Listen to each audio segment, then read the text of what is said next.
Thank y'all for staying here tonight, or today I should say. It's almost evening right now. It's great running for third vice chairman of the state party. I consider it to be the bleachers of democracy. Because when you're standing up here at a convention, the people you're with are the 4-foot soldiers of the conservative movement.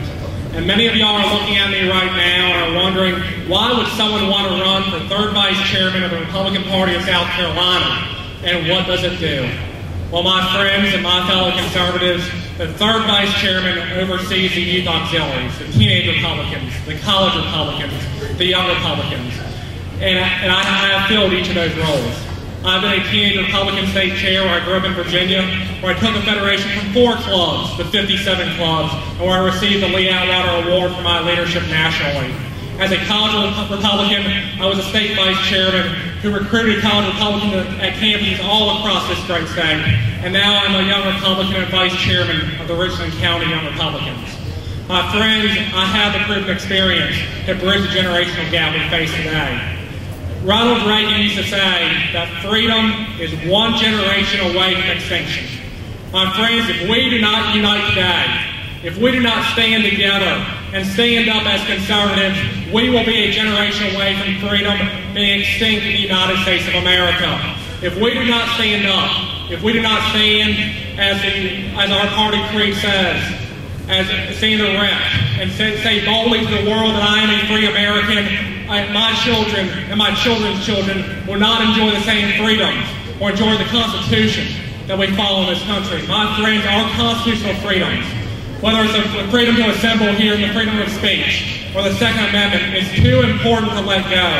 We cannot let Barack Obama take those rights away from us. And my friends, I don't know if y'all watch Fox News like I do. I know David Thomas watches Sean Hannity a lot. But if you watch Fox News, you would have heard that Barack Obama gallivanted across Europe a couple weeks ago and said America is not a Christian nation. You would hear that his administration is trying to say anyone who goes to a Tea Party or any veteran is not a member of this country who is not sane. Well, my friends, I am proud to be a member of the right-wing conspiracy. I'm actually proud to be a card-carrying member of the right-wing conspiracy. And to show it, I brought my membership card. It's called the United States Constitution. And my friends, for those of you that are staying here today, for those that will be delegates to the state convention, I ask you to stand with me, to stand for freedom as we bridge the generation gap as our party. Sadly, the Democrats are beating us in my demographic, 18 to 40-year-olds. Sadly, they're beating us in the technology game as well. Patrick Hatton was talking about voter vote. Our voter vote system is sadly outdated. Right now, the Democrats have something called paperless phones and iPhone applications.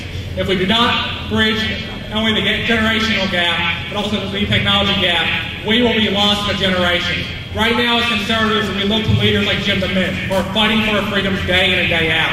If we do not unite, if we do not come together, if we do not bridge the generational gap by building teenage Republican clubs, college Republican clubs, preparing young Republicans to run for office, we will not have leaders like Jim DeMint from my generation to stand for us here in South Carolina. My name is Adam Piper. I am running for third vice chairman.